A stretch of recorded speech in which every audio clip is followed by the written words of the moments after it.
While I was away on a business trip, my daughter-in-law moved my belongings to the garage and said, "My parents are getting the best room." I simply smiled. She had no idea I was worth $5 million.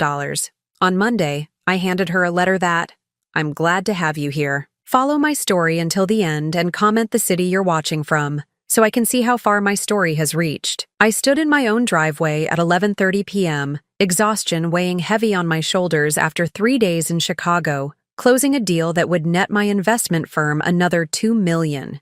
The porch light was off, which struck me as odd since I'd texted Marcus that my flight was delayed.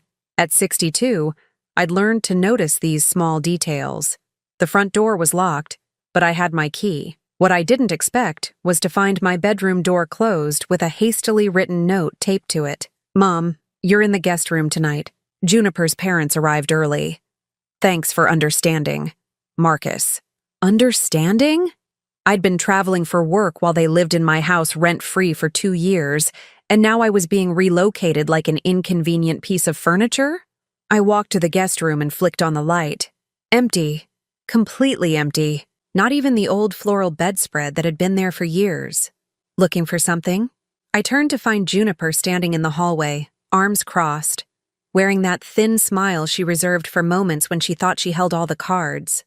Her blonde hair was perfectly styled despite the late hour, and she wore the designer pajama set I'd bought her last Christmas. "Where are my things, Juniper?" "Oh, those old things? I moved them to make room for my parents.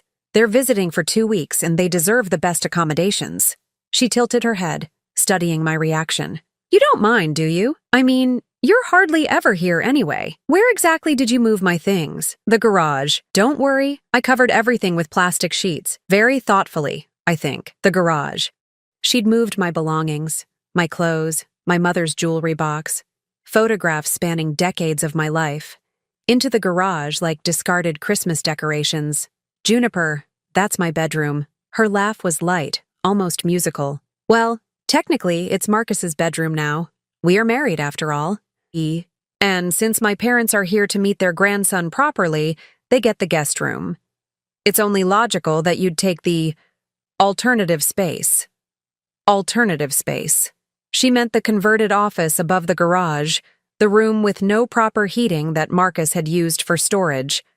"My parents are very particular about their comfort," she continued, examining her manicured nails. "Daddy has a bad back, and Mommy is sensitive to noise. They simply must have the quietest, most comfortable room in the house." I felt something cold settle in my chest. This wasn't just about sleeping arrangements. This was about establishing hierarchy, about putting me in my place, in my own home. "Where's Marcus?" "Sleeping. He had a long day at work. I told him I'd handle everything with you." Her smile widened. "He trusts me to manage household affairs." Household affairs. In the house I'd bought and paid for, using money from investments she couldn't even pronounce. "I see." I kept my voice level, though my hands were trembling slightly. "And you decided this without consulting me." "Oh, Mom," she said, using the title like it was something distasteful she had to swallow. "You always make such a big deal out of everything. It's just temporary. Besides, you're always telling us how independent you are, how you don't need anyone fussing over you. I thought you'd appreciate the solitude." The way she said it made it clear that solitude was just another word for exile. I walked past her toward the kitchen, needing a glass of water and a moment to think. The sink was full of dishes, expensive plates I'd bought for special occasions, now crusted with the remnants of what looked like a welcome dinner I hadn't been invited to. "Oh, and Mom?" Juniper appeared in the doorway behind me. "Could you maybe keep the noise down in the mornings? My parents are light sleepers, and I'd hate for them to be disturbed. The garage apartment is right above where Daddy parks his Mercedes." Her parents' Mercedes was parked in my driveway, in the spot where I usually parked. Another small indignity, another signal that I was no longer welcome in the space I'd created. "Of course," I said quietly. "Wouldn't want to disturb anyone." "I knew you'd understand. You're so reasonable about these things. Not like some mothers-in-law who make everything about themselves." As I climbed the narrow stairs to the garage apartment, carrying the single suitcase I'd taken to Chicago, I tried to remember when this had started. When had Juniper's subtle jabs become outright hostility? When had my son stopped seeing me as his mother and started seeing me as an obstacle to his wife's comfort? The garage apartment was exactly as cold as I'd expected. My belongings were indeed covered in plastic, stacked against one wall like items at a yard sale. I pulled back one sheet and found my mother's quilt, the one she'd sewn by hand during the Depression. It smelled like motor oil and fertilizer. I sat on the narrow cot Marcus had dragged up here, still in my business clothes, and tried to process what had just happened. In the space of 20 minutes, I'd been demoted from homeowner to unwanted houseguest. My phone buzzed. A text from my business partner, confirming that the Chicago deal had closed successfully. $5 million in commission, enough to buy a small hotel, and I was sitting in a garage because my daughter-in-law thought I didn't deserve basic respect. The irony wasn't lost on me, but neither was the lesson. I'd spent 2 years trying to be the mother-in-law I'd never had. Generous, non-interfering, supportive. I'd watched Juniper redecorate my home, install her friends as regular guests, and gradually push me to the margins of my own life. I'd told myself it was temporary, that Marcus was happy, that keeping the peace was worth the small sacrifices. But this wasn't small. This was a declaration of war, carefully orchestrated while I was away, earning the money that paid for the roof over all our heads. As I lay down on that uncomfortable cot, listening to the sound of laughter drifting from my own living room, I made a decision.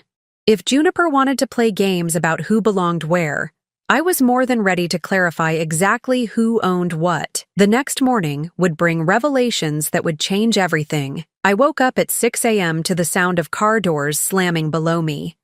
Through the small garage apartment window, I watched Marcus leave for work without so much as a glance toward where his mother had spent the night. He'd always been conflict avoidant, but this felt like outright abandonment. By the time I made it downstairs, showered and dressed in yesterday's clothes since my entire wardrobe was buried under plastic in the garage, Juniper was already performing her morning routine. She flitted around my kitchen in a silk robe, humming as she prepared what looked like a gourmet breakfast. "Oh, good, you're up," she said without looking at me. "Could you be a dear and take this tray up to my parents? They prefer breakfast in bed when they travel." She gestured toward an elaborate spread on my good china, fresh fruit arranged like artwork, scrambled eggs with herbs from the garden I'd planted, coffee in the bone china cups that had been my grandmother's. The tray was heavy enough to require both hands. "The stairs are steep," I said. "Maybe Marcus could—" "Marcus left early for an important meeting. Besides, I'm sure you don't mind helping out family." Her smile was sharp enough to cut glass. "After all, hospitality is so important, don't you think?" I carried the tray upstairs, my back protesting with each step. The guest room door was closed, and I had to knock softly with my elbow. "Come in," called a gravelly voice. Juniper's father, Raymond, was propped up against my pillows in my former bedroom, reading a newspaper. He was a large man with silver hair, and the kind of deep tan that spoke of golf courses and yacht clubs. His wife, Patricia, was adjusting her makeup at my vanity table, using the mirror I'd looked into every morning for 15 years. "About time," Raymond said without looking up from his paper. "We usually eat at 7 sharp." I set the tray on the bedside table, being careful not to disturb the water glass or pill bottles that had claimed permanent residence there. "Thank you." Patricia waved her hand vaguely in my direction, clearly having forgotten my name. "You can pick up the tray later. We don't like clutter." Neither of them looked at me directly. I was help. Invisible help. Downstairs, Juniper was texting on her phone, feet propped up on my coffee table. She'd made herself tea in my favorite mug, the one Marcus had given me for Mother's Day 10 years ago. "All settled?" she asked, still not looking up. "Good. Oh, I should mention, we're having people over tonight. Some of Marcus's colleagues and their wives. I thought it would be nice to show off the house." Show off my house to Marcus's colleagues, none of whom knew that I existed, let alone that I owned everything they'd be admiring. "How many people?" I asked. "Oh, just 12 or so. Nothing fancy. I've already ordered catering." She finally looked up, her expression innocent. "You don't mind helping serve, do you? It would mean so much to Marcus to have everything perfect for his career." "Helping serve? In my own home, at a party I wasn't invited to attend as a guest." "Of course," I said. I'll do whatever needs to be done. Wonderful. You're such a team player, Mom. That afternoon, I watched from the garage apartment window as catering trucks arrived, as my garden was decorated with lights I'd never seen before, as Juniper directed workers to rearrange my furniture to better accommodate her vision. She'd transformed my home into a stage set, and I was apparently cast as the help. When evening came, I was handed a black dress, one of mine, retrieved from the garage storage, and told to make myself presentable. The dress smelled like motor oil, but I put it on anyway. The party was in full swing by 7.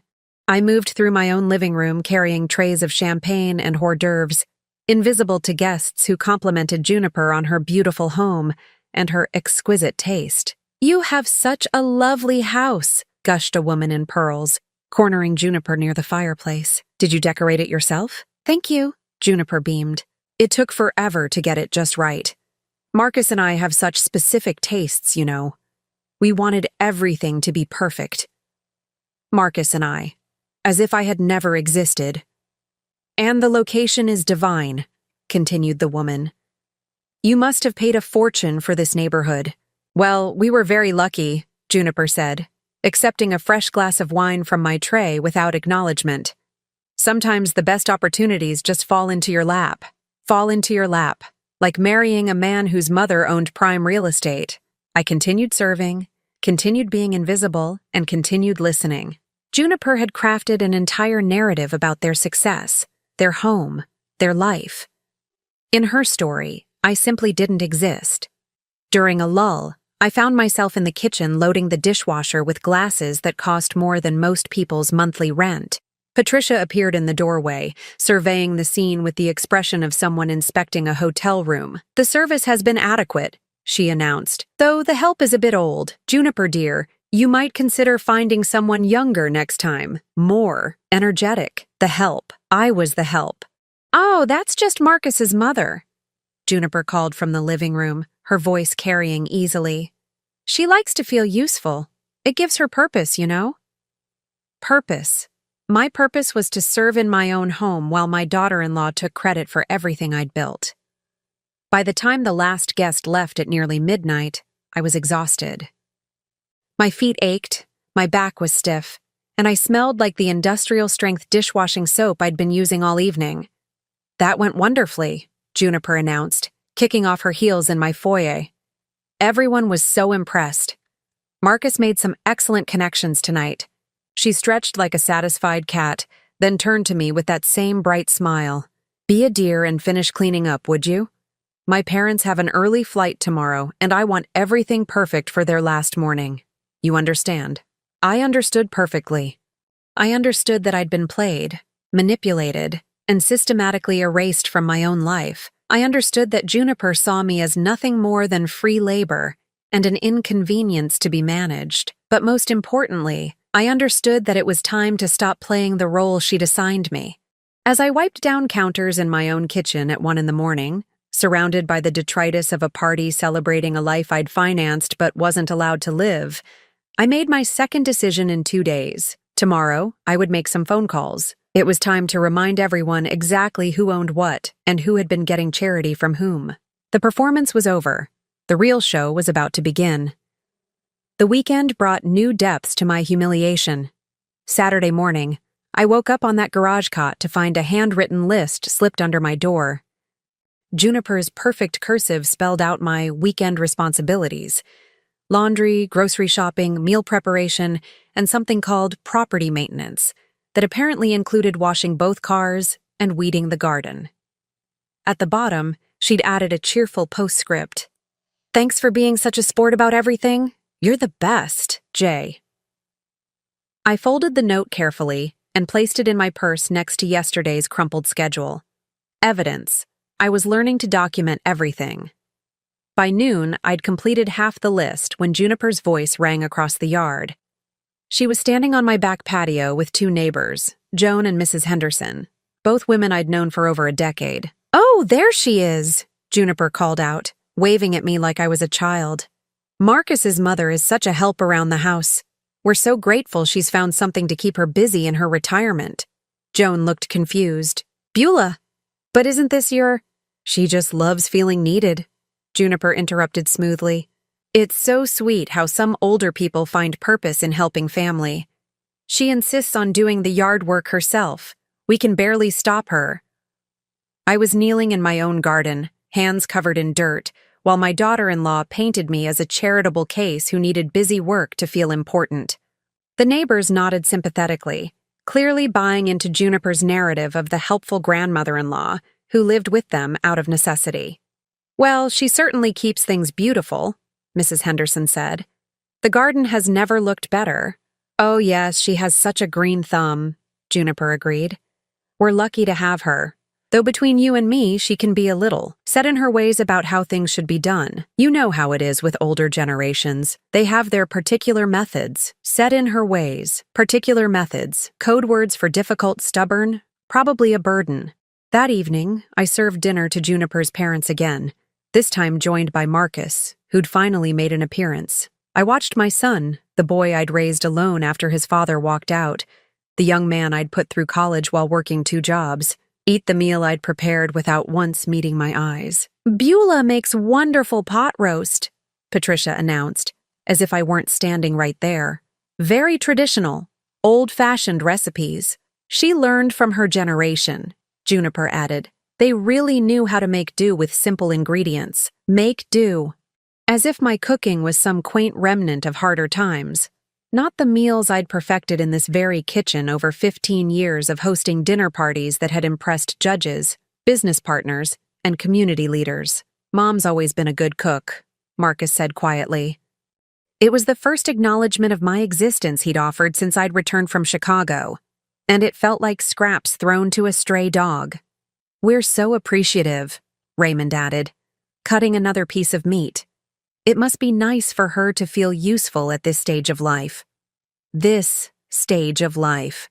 At 62, I was apparently entering some twilight phase where being allowed to cook and clean for others was a privilege I should be grateful for. After dinner, as I loaded the dishwasher yet again, I heard Juniper on the phone in the living room. Her voice carried clearly through the open kitchen door. Oh, it's going wonderfully, she was saying.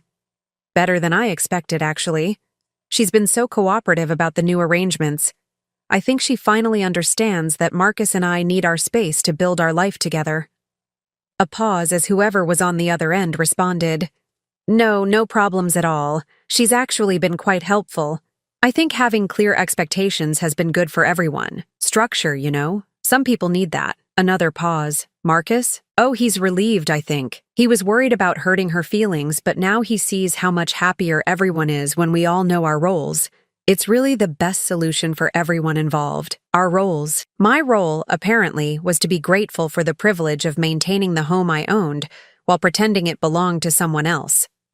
That night, lying on the narrow cot, I called my attorney, David Morrison, whom I'd worked with for over 20 years. It was late, but David had always been available for his high-net-worth clients.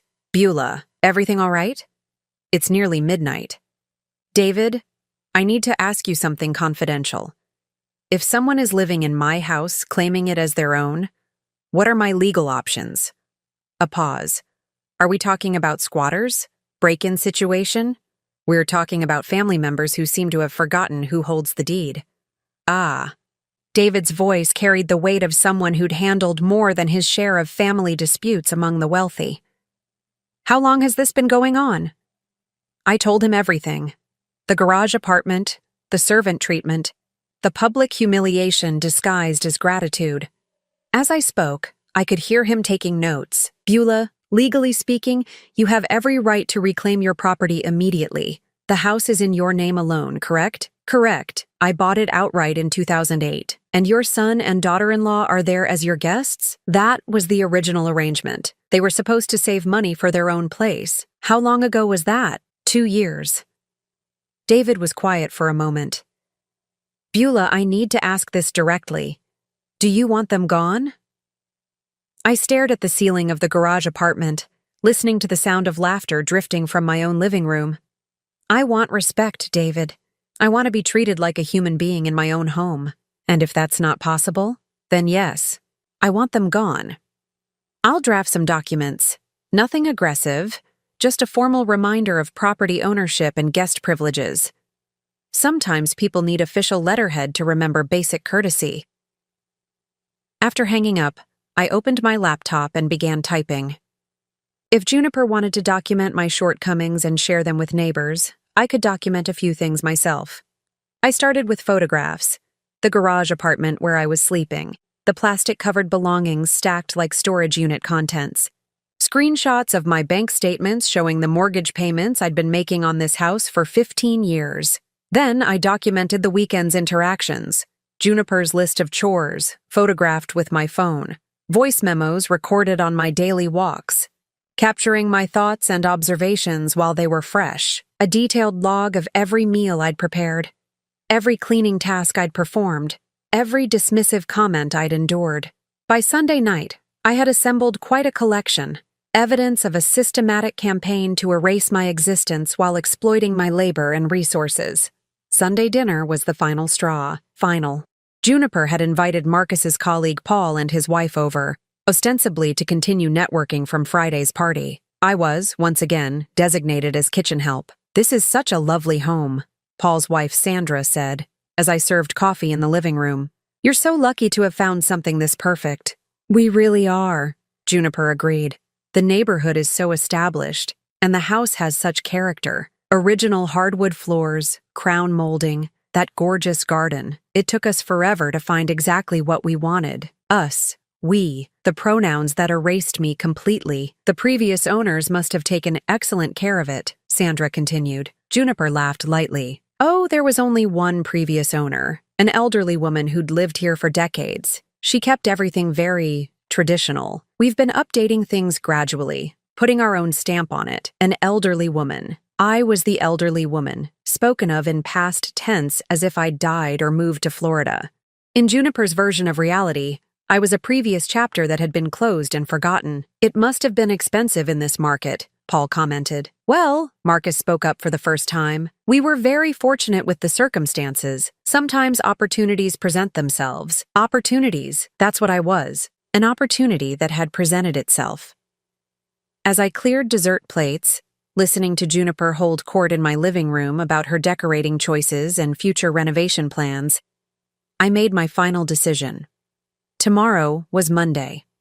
Tomorrow, David's documents would be ready.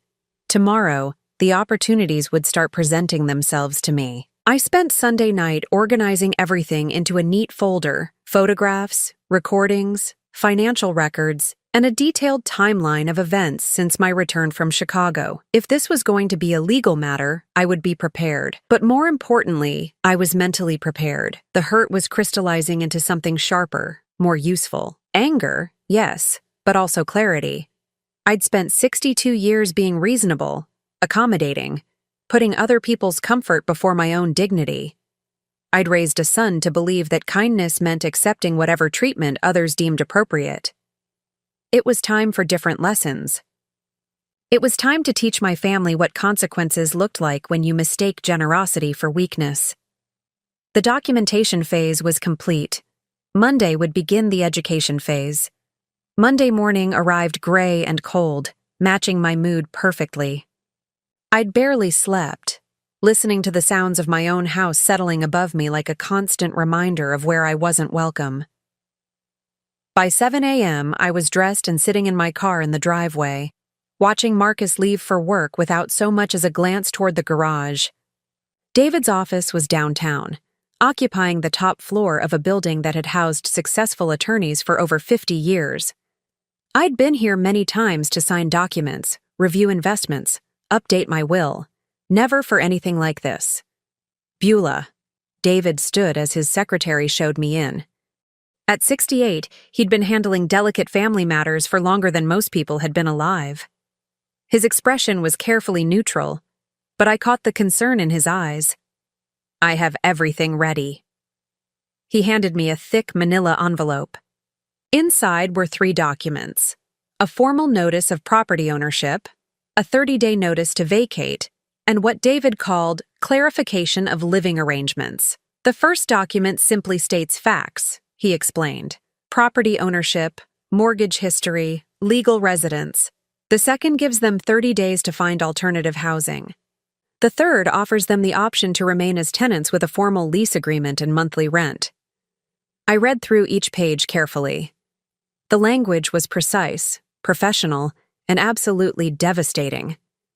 Every assumption Juniper had made about my circumstances was systematically dismantled with public records, financial documentation, and legal precedent. "How much rent?" I asked.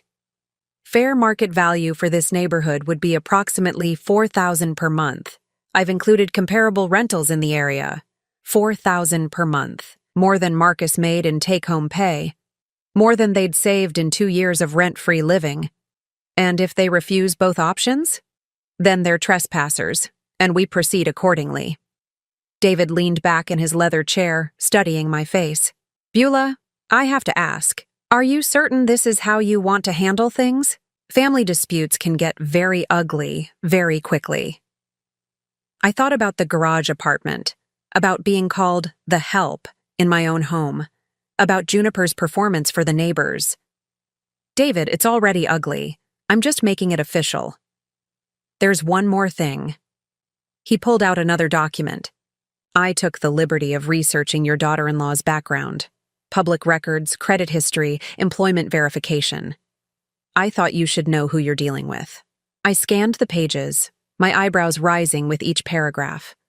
Juniper's employment history was spotty at best, a series of part-time positions and gaps that she'd apparently filled by living with various boyfriends. Her credit score was abysmal. She had 2 previous bankruptcies and a string of unpaid debts that had been quietly settled by sources unknown. She's been bankrupt twice, most recently 3 years ago, just before she married Marcus. Interesting timing. The pieces fell into place with sickening clarity. Juniper hadn't fallen in love with my son. She'd found a solution to her financial problems. A man with a successful career, a comfortable lifestyle, and most importantly, a mother who owned valuable real estate. Does Marcus know any of this? That would be between husband and wife. But given that they've been married 2 years, and she's never held steady employment during that time. David shrugged diplomatically. I drove home with the documents on my passenger seat, their weight somehow both heavy and liberating. For the first time since Friday night, I felt like I had options. The house was quiet when I arrived. Juniper's car was gone. Probably at her yoga class or lunch with friends, activities she could afford because she had no rent to pay. I climbed the stairs to the garage apartment and sat on that uncomfortable cot, holding the envelope and thinking about timing. I could hand it to her immediately, get this over with quickly, or I could wait, let her dig herself deeper into the lie she'd constructed, let her get more comfortable in the role she'd assigned herself. The decision was made for me when I heard her car in the driveway at noon. I watched from the window as she got out carrying shopping bags from expensive stores, humming as she walked toward the house with the carefree air of someone whose biggest concern was which restaurant to try for lunch. I gave her an hour to settle in, then knocked on my own front door. "Oh, hi," she said, opening it with a slight frown. "Is everything okay? You look serious. We need to talk, Juniper." "Of course. Come in. Come in." She gestured magnanimously, as if she were the hostess welcoming a guest. "Can I get you something? Tea? Coffee?" "No, thank you. This won't take long." We sat in my living room, Juniper curled up in my favorite chair with the casual ownership of someone who'd never questioned her right to be there. I remained standing, the envelope in my hands. "Juniper, I need to clarify some things about this house." "Oh?" Her voice was light, but I caught the flicker of wariness in her eyes. "I think there's been some confusion about our living arrangements, about who owns what, and who's responsible for what. I'm not sure I understand," but her hands had stilled on the throw pillow she'd been absently adjusting. I opened the envelope and pulled out the first document. "This is a copy of the property deed for this house. As you can see, my name is the only one on it. I am the sole owner of this property." Her eyes scanned the page, and I watched the color slowly drain from her face. "I've been paying the mortgage, taxes, insurance, and maintenance on this house for 15 years. Marcus and you have been living here as my guests." "Well, yes, but this," I continued, pulling out the second document, "is 30 days' notice to vacate the premises. You and Marcus have until the end of this month to find alternative housing." The silence that followed was deafening. Juniper stared at the papers in her hands as if they were written in a foreign language. "You can't be serious," she finally whispered. "I'm completely serious. However," I pulled out the third document, "I'm not unreasonable. If you prefer to remain here as tenants, I'm prepared to offer you a standard lease agreement at fair market rent." "How much?" Her voice was barely audible. "$4,000 per month, plus utilities." She looked up at me with an expression I'd never seen before. Not the smug superiority, not the condescending sweetness. This was raw panic. "We can't afford that." "Then I suggest you start looking for somewhere you can afford." But this is our home. Marcus grew up here. We've been living here for 2 years. As my guests who have apparently forgotten their manners." She stood up abruptly, the papers scattering to the floor. "You can't do this. Marcus won't let you do this. Marcus is 35 years old. He doesn't get to let me do anything with my own property. This is about the bedroom thing, isn't it? About my parents visiting?" Her voice was rising, taking on a shrill quality I'd never heard before. "You're throwing us out because I hurt your feelings? I'm clarifying our relationship because you seem to have forgotten that this is my house, not yours. That I am not your employee or your servant. That respect is not negotiable, regardless of family relationships. I never said you were a servant." I pulled out my phone and scrolled to the voice memo I'd recorded after Sunday's dinner party. Juniper's own voice filled the room. "Oh, that's just Marcus's mother. She likes to feel useful. It gives her purpose, you know?" Her face went white. "Would you like to hear more? I have quite a collection from this weekend. You recorded me. I documented our interactions in my own home, which, as you now know, is entirely legal since I own it."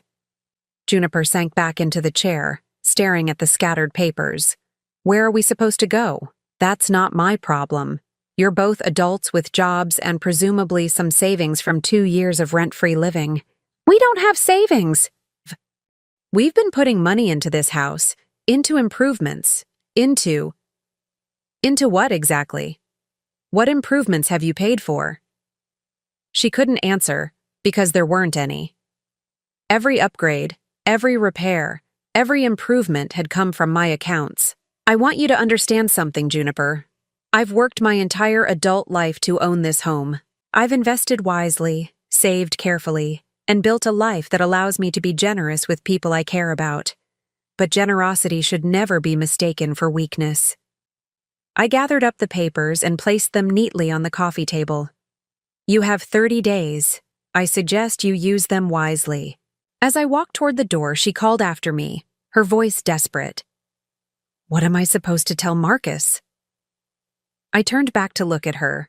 This woman who'd systematically tried to erase me from my own life, who now sat crumpled in my chair like a deflated balloon. "Tell him the truth, Juniper. Tell him that actions have consequences. Tell him that his mother is not as helpless as you convinced him she was." I walked out my own front door for what I hoped would be the last time as an unwelcome guest in my own home. The next few hours would bring phone calls, accusations, and probably tears. But for the first time in months, I felt like myself again. The performance was over. The real accounting was just beginning. Marcus's car screeched into the driveway at 3:47 p.m. I know the exact time because I'd been watching from the garage apartment window, waiting for the inevitable explosion. He'd left work early, probably after a hysterical phone call from Juniper. The front door slammed so hard I felt the vibration in the garage structure.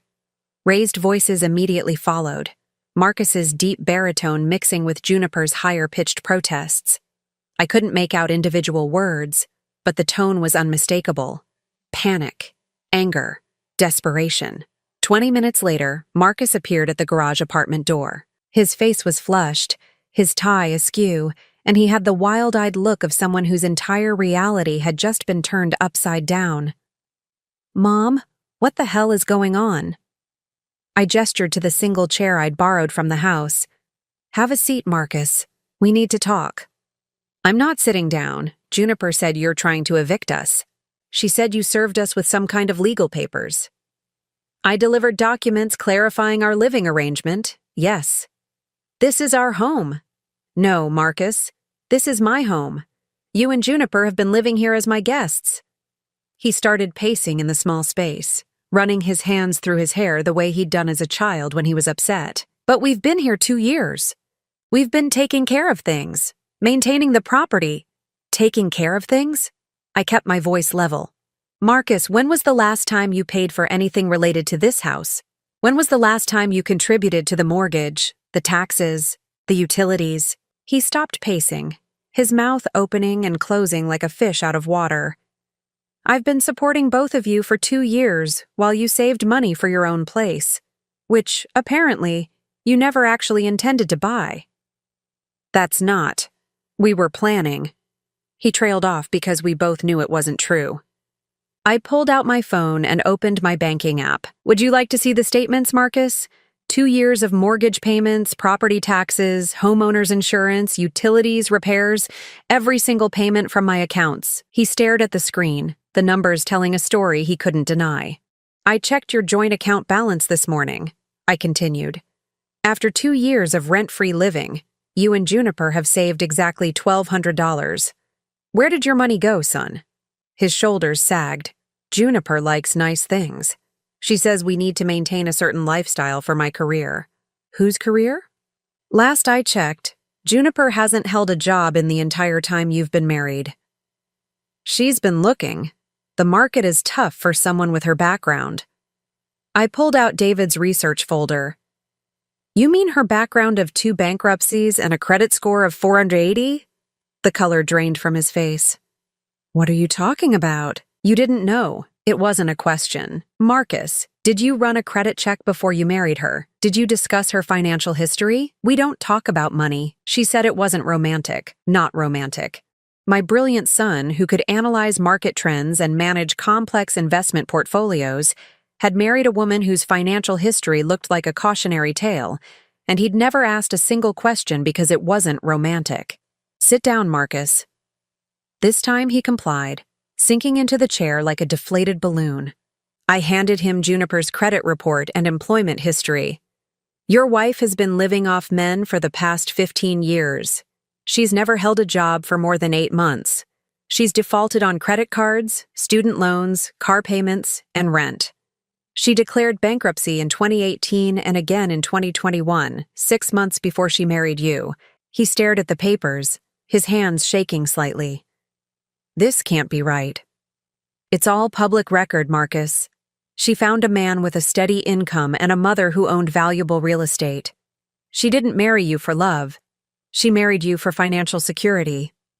"You don't know that." "Don't I? When was the last time she worked? When was the last time she contributed financially to your household? When was the last time she treated me with basic human respect?" That last question hung in the air between us. Marcus had witnessed the casual dismissals, the condescending comments, the systematic erasure of my presence in my own home. He'd said nothing, done nothing, chosen his wife's comfort over his mother's dignity every single time. "She's been good to you," he said weakly. "Has she? Or has she been good to the lifestyle I provide? Marcus, 3 days ago she moved my belongings to the garage and gave my bedroom to her parents. She's had me serving meals and cleaning house like hired help. She's been telling the neighbors that I'm a charity case who lives with you because I need care." His head snapped up. "She didn't say that."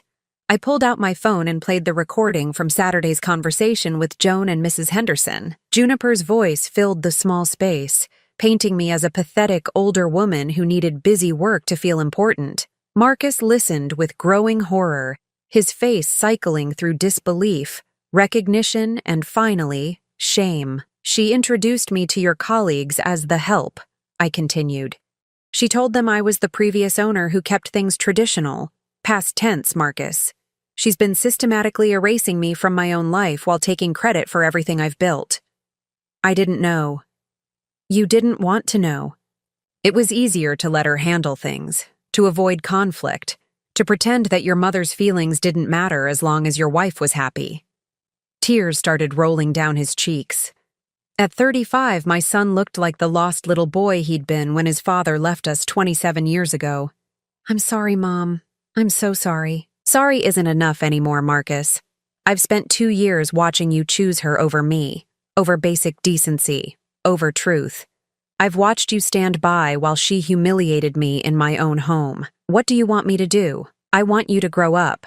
I want you to take responsibility for your choices. I want you to decide what kind of man you're going to be." He wiped his eyes with the back of his hand.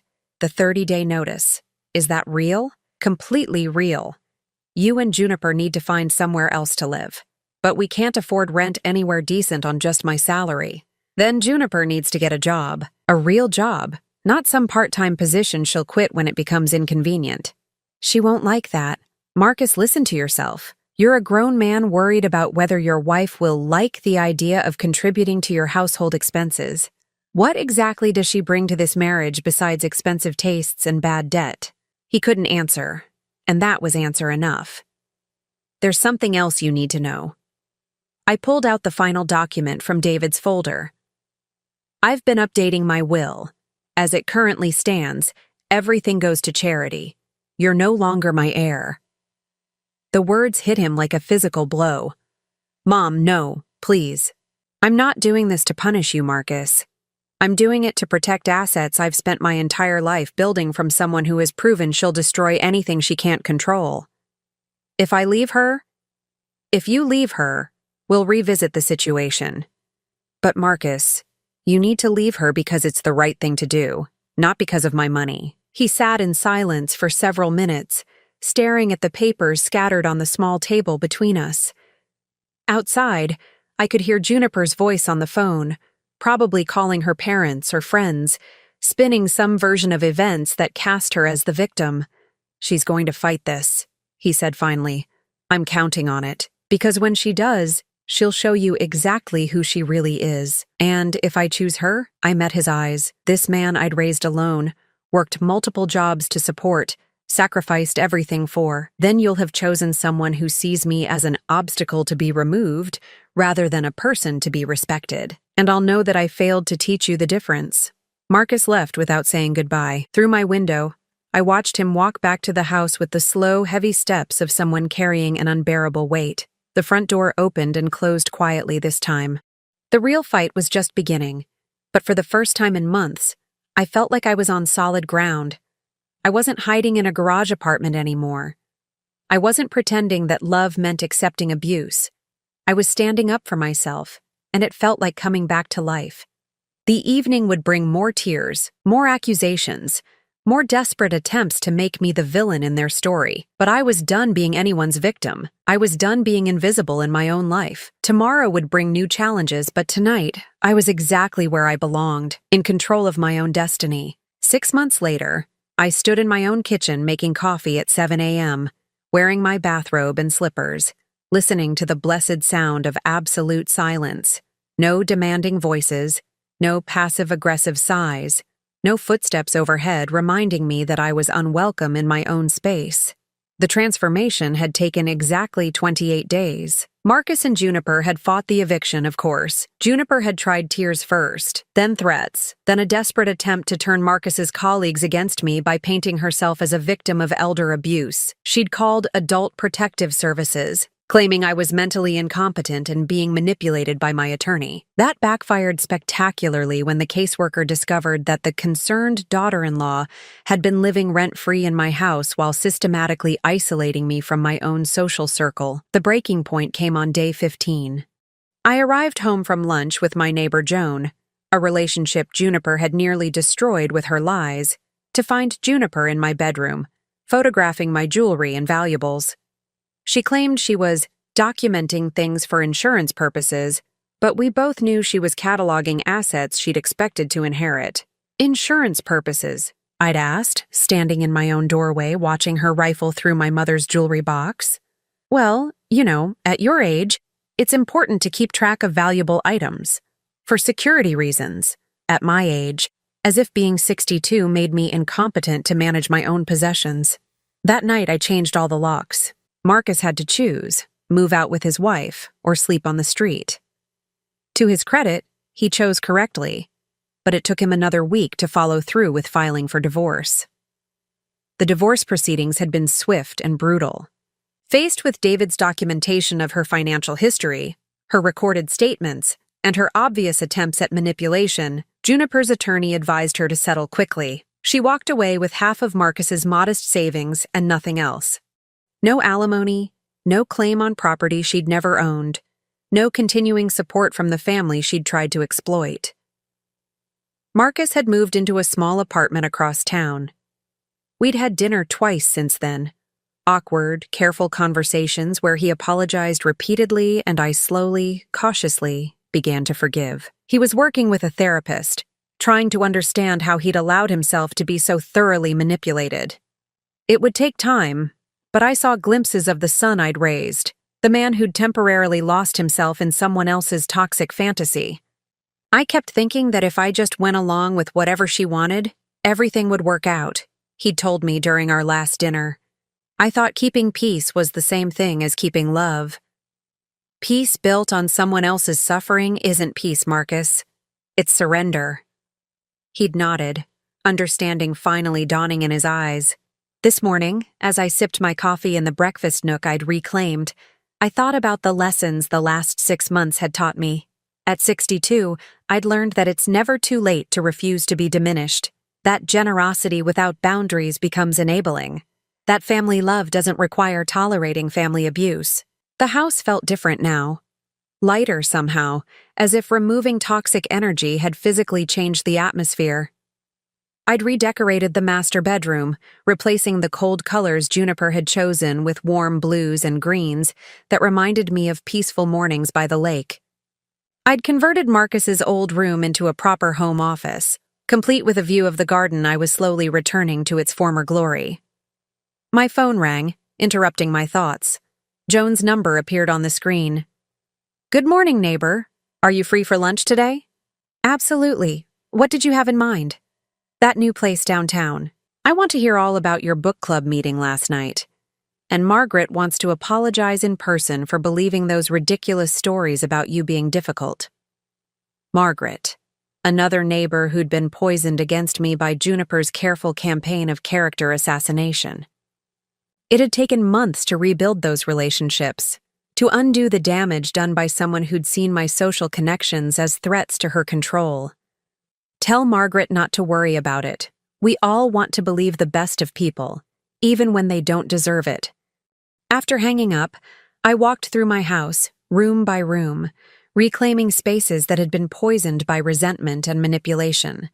The living room where I'd been forced to serve at parties while invisible. The kitchen where I'd prepared meals for people who treated me like hired help. The bedroom where I'd been exiled to make room for more important guests.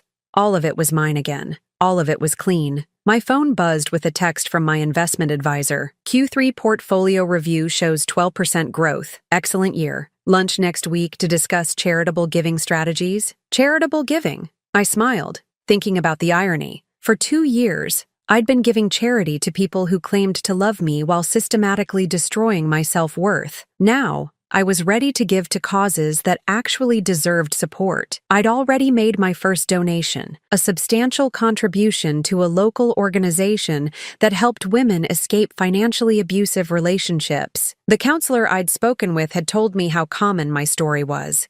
Successful women whose own family members exploited their generosity while eroding their sense of worth. The hardest part, she'd said, is recognizing that love shouldn't hurt. That being family doesn't give someone the right to diminish you. I was planning more donations.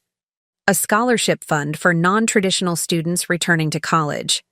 Support for a program that helped seniors avoid financial exploitation by family members. Ways to turn my painful experience into protection for others. The doorbell rang, interrupting my thoughts. Through the window, I saw a delivery truck and a young woman with a clipboard. "Beulah Morrison, I have a delivery for you." She handed me a large box, surprisingly heavy. The return address was unfamiliar, but when I opened it inside, I found a beautiful arrangement of orchids and a handwritten note. "Dear Mrs. Morrison, thank you for your donation to our women's shelter. Your generosity will help 12 women and their children transition to safe, independent living. Your story inspired our entire staff. With gratitude, Sarah Chen, Executive Director." I set the orchids on my dining room table, their elegant purple blooms a perfect contrast to the afternoon sunlight streaming through windows that were finally, completely mine. That evening, I sat on my back patio with a glass of wine, watching the sunset paint the sky in shades of orange and pink. My garden was thriving again, the flowers blooming without the shadow of resentment that had hung over everything for so long. My phone showed missed calls from an unknown number, probably Juniper, trying one more manipulation, one more attempt to rewrite history in her favor. I deleted the voicemails without listening. That chapter of my life was closed. Instead, I opened my laptop and began typing an email to my attorney. David, I'd like to schedule a meeting to update my will. I'm ready to restore Marcus as my primary beneficiary, with conditions. I want to establish a trust that requires him to maintain steady employment and complete financial counseling before accessing inheritance. I also want to set up the charitable foundation we discussed. It's time to put my resources to work for people who truly need them. I sent the email and closed the laptop, feeling a deep sense of satisfaction. At 62, I wasn't winding down my life, I was redesigning it. I wasn't a victim of family exploitation, I was a survivor who'd found her voice again. The evening air carried the scent of jasmine from my garden, a fragrance that had been overwhelmed by the smell of conflict for too long. Now it bloomed freely, just like everything else in my reclaimed life. Tomorrow I would have lunch with real friends, work in my garden, read in my favorite chair without interruption. I would make decisions based on my own values, not someone else's manipulation.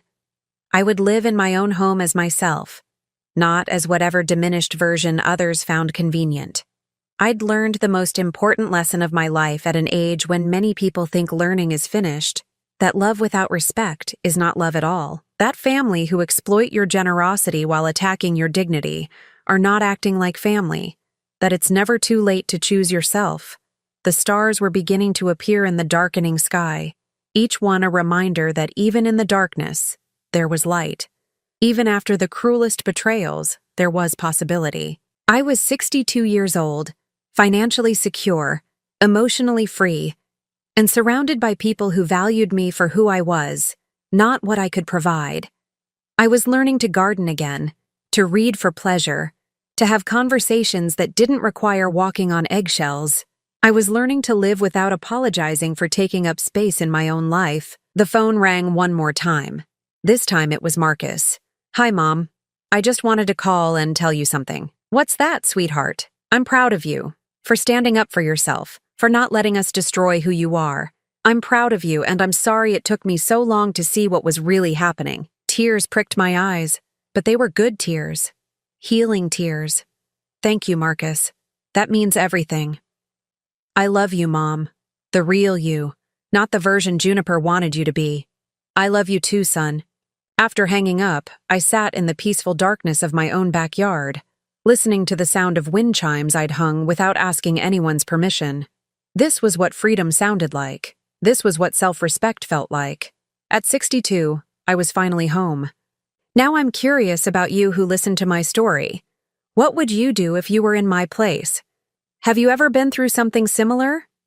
Comment below, and meanwhile, I'm leaving on the final screen 2 other stories that are channel favorites, and they will definitely surprise you.